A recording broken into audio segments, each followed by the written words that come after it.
ఢిల్లీ పేలుడు ఘటన దర్యాప్తులో ఉగ్రవాదులు వినియోగించిన మరో కారుని పోలీసులు సీజ్ చేశారు.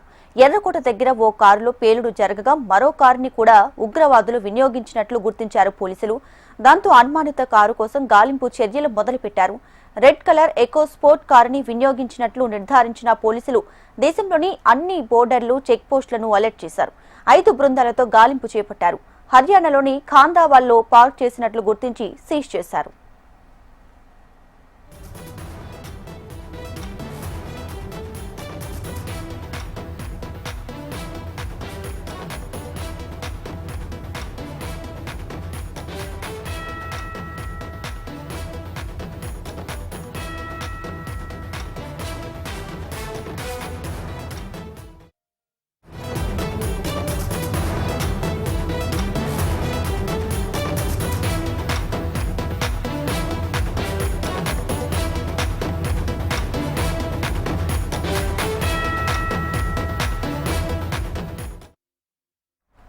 ఏపీలో పెట్టుబడులను ఆకర్షించడం కోసం కూటమి ప్రభుత్వం వేగంగా అడుగులు వేస్తుంది.